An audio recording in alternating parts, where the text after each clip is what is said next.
Day 27. So yesterday's video was obviously very short because I was away visiting a child that I used to teach, watching them in a production of Les Miserables, and ended up bumping into lots of old friendly faces, which was lovely. And the show itself was brilliant, and the child that I actually went to see personally was outstanding, which was really nice to watch. And it was really nice just to kind of see all of the people involved in the show doing really well. I think it's a bit of a human thing where we actually just like seeing people really excel. It's just rewarding to watch. And then spent the best part of the weekend with their family afterwards, which was lovely. So whether that would be spending time with the boys while they're playing Fortnite or whatever it is they play, or chatting to mum and dad about anything at all, and just experiencing their lives at the moment, and particularly with the boys, watching them grow because they're changing all the time because they're children. And the more exposure to individuals that you get, the kind of more you understand them, and the closer the bond that you build with them is, and therefore the time that you spend with them is nicer time spent. And I've always been quite an empathetic person, so I tend to build relationships quite quickly, and that I do genuinely care about people. So the time spent with those guys over the weekend was really pleasant, and that kind of got me thinking about how many opportunities like that I miss or have missed over my life because I haven't been able to feel invested in the relationships that I have with people. And actually my life as itself probably isn't going to change a huge amount, but my perception of what I get from that life is going to be massively different because I'm still going to be having those relationships, but actually engaging with them in a way that allows me to enjoy the time that I spend when I see different people.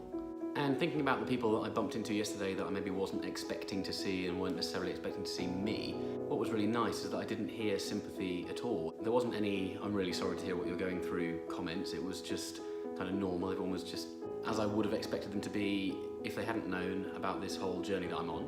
And actually, to be fair, I think with most of the people, they did have to take a little bit of time to observe me while I was talking to whoever I was talking to, while they weren't involved, to understand that I looked exactly the same on the outside as I ever have done, and they just had this extra piece of information. And once they'd gone through that kind of thought process, it was much easier for them to come over and have the conversations that they would normally have. And the way that people then kind of expressed their sympathy or care was in more of a heartfelt hello or goodbye, or like a longer hug when I leave, or a squeezier hug. Squeezier hug. And those little moments sent far more of a message than trying to put anything into words ever would do, because it was organic and honest and human, ultimately.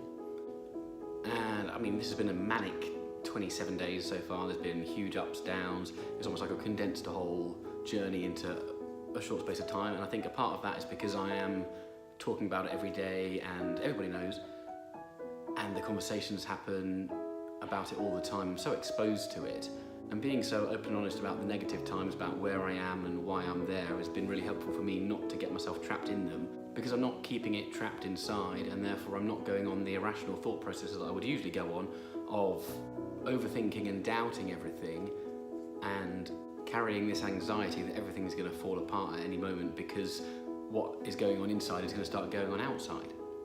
And there's still a long way to go, and that will all start again tomorrow when I go back to work, and I'm looking forward to being back at work tomorrow. I enjoy work, I enjoy my working days and weeks, and I've now started to enjoy my kind of time outside of work as well, so everything seems to be heading in the right direction. So we'll see what the next week has in store. So share, subscribe, and I'll see you tomorrow.